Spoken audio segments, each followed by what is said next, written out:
This is the Roblox game I've been working on for the past 100 days. Over the 100 days, I added new modes, new weapons, and even new abilities to my Roblox fighting game. But before I get into all of the new cool updates, we need to go back to where this game started. My fighting game started from a YouTube video challenge where I made a Roblox fighting game in 1 minute, 10 minutes, and 1 hour. Now, at the time, I didn't think much of it. I mean, literally, the game I made for the 1 hour challenge was a terrible excuse of a fighting game. Nonetheless, you guys wanted me to turn the 1 hour game into a full game.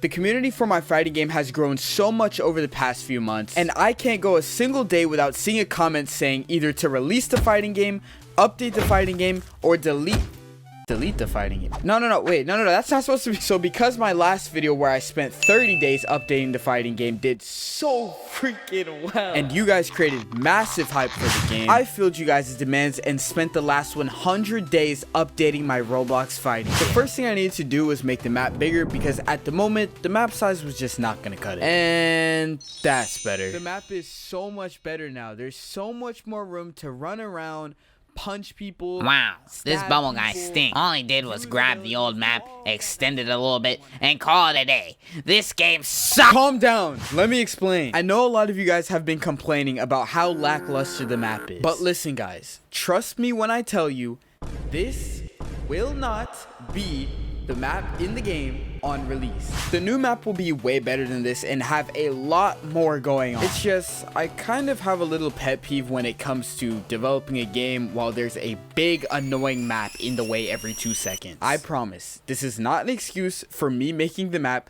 absolutely terrible. Next thing I did for the game was create some scrolls and photopia. Since so many people from last video requested I add abilities and powers to the game, I decided that it would be a cool idea if the player had to use one of these scrolls to actually activate their ability. Now you might be wondering, how do I actually get these scrolls? Remember those destructible crates I made from last video that I said were going to be very important later on? Well, yeah, in the game to get items such as scrolls, you're going to need to destroy the crates to actually get them. The first ability I started working on was the pyro scroll. My idea for this scroll was that it was going to be a fireball ability of some sort. And after working way too long to make the fireball, this is how it came out. After I made the fireball, I decided to leak it to the members in my Discord server. By the way, you should join it because we open testing sessions very regularly. And they liked the idea of abilities being used from scrolls so much that they actually started creating their own fan ability ideas. And as I said, this game is a very community-based project, so a lot of you guys' ideas that you send in my Discord, I actually do end up putting in the game. And I thought the fan abilities were so cool that I am definitely going to add some of them on release. So as I said before in the last video, if you have any suggestions for the game or want to test the game, or just want to be a part of the community, the Discord is the best place where you can do that. Next thing I wanted to work on for the game was mobile compatibility. Now this was something highly requested by the community, and it makes sense. Over 80% of Roblox's users are on mobile, so it would just be kind of stupid for me to not add mobile to the game. I'm literally missing out on 80% of Roblox's player base. I also got a few requests to make the game work for console players, but at the moment, I don't think I'm going to add that on release of the game. Now after release, if the game really blows up and does well, then maybe I might consider adding console to the game. But for now, I'd just rather not worry about it, honestly. Once that was over with, it was time for me to work on the next ability for the game. And I chose the Terra scroll. Now, my idea for this scroll was that it was going to be an Earth-related scroll, and you would damage opponents by stomping on the ground and a huge rock coming up and hitting the player. Now, making this ability wasn't too hard, and I was actually able to make it pretty quickly on stream. And the community loved it. Everybody really wanted to test out the new scroll. And honestly, I thought the ability looked really cool until I realized this game sucks. And I don't mean the gameplay. I mean, that's debatable. Some people think the gameplay sucks. What? What? I mean the back end of the game, the stuff that nobody can really see. The bad organization makes the game really hard to work with, and I run into a lot of expandability issues. So I decided before I'm going to add anything new to the game, I need to fix a lot of the back end of the game. If the game is made in a way for it to be more expandable in the future, that'll make the development process go way more smoothly for me, and the game will be able to come out a lot faster. Now you might be wondering, how are you going to do that? Now what if I told you I've been neglecting something that Roblox has the entirety of this development? Module scripts. No. Module scripts.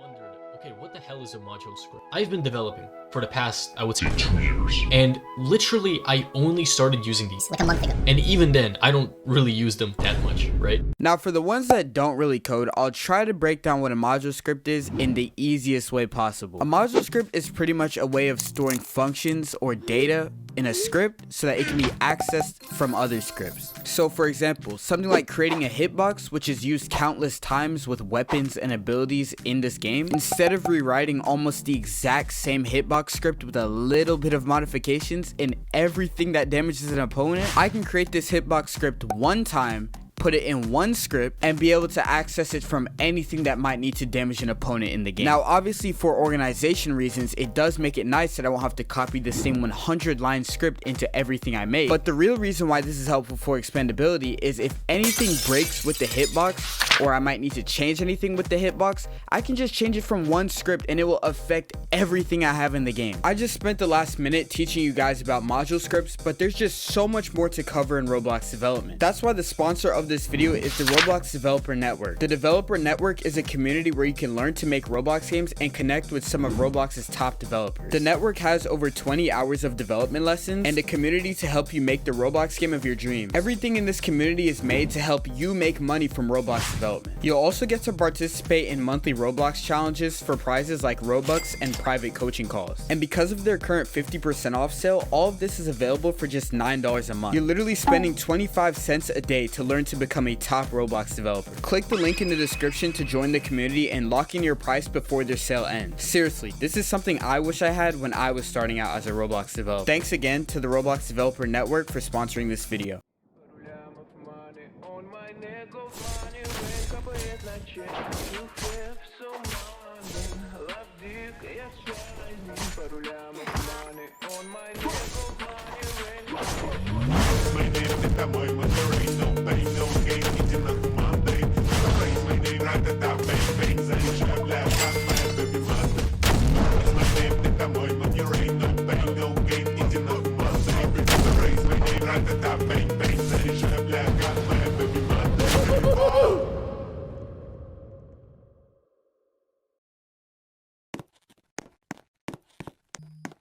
We've now reached the 100-day mark of your average fighting game, and so much has changed. Now, for the sake of me not wanting to make this video a billion minutes long, I'm going to try and briefly run through everything new about the game that I haven't yet gone over in this video. One of the biggest changes since the last time I talked about this game was the UI.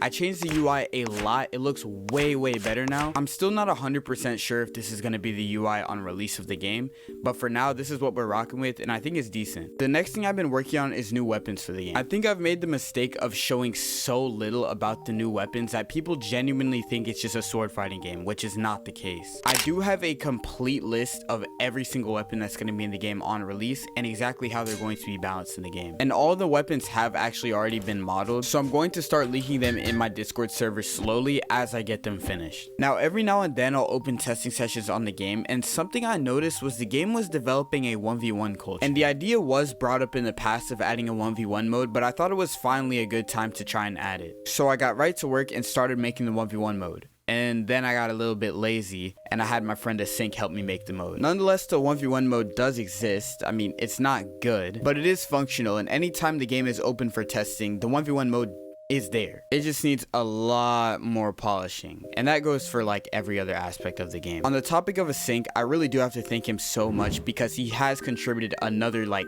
200, so I don't even know how much, 1,000 Robux now to the game since the last time I talked about it. And then on top of that, he said he's going to help with advertising on the game, which I don't know if he's actually going to go through with, but regardless, he's just been such a big help on the game. Now, at the time, the game had no icon or thumbnail, so I did make the icon myself on stream, but for the game art, I wanted it to be something from the community, so I decided to hold an art contest on my Discord server for the game, and the winner of that contest got Robux, and on top of that, obviously, their art is literally a part of the game now. The last thing I added was the training mode, and the story behind why I added the training mode, if you know, you know. That's all I'm gonna say. But yeah, there will be a training mode in the game, and I want it to be similar to Rivals, except I actually want to add an AI to the training mode, so you can actually fight against a fake player. And then on top of that, I want to add a tutorial to the game, because for some reason people don't know how to play it, even though I feel like it's very simple. Now, enough of me talking about updates. Let's get to the information you guys really want to know.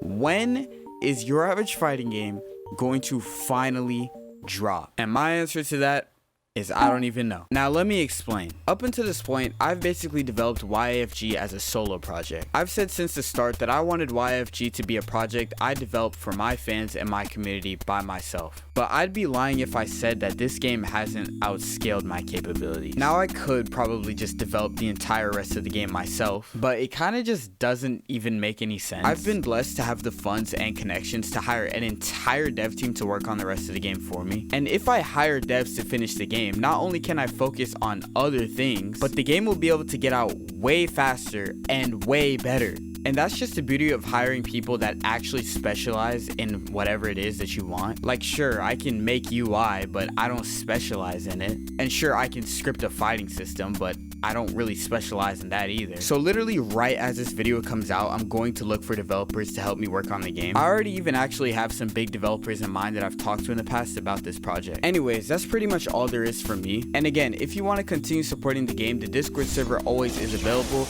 as well as the link to the game is in the description down there. Anyways guys, I'll see you in the next one.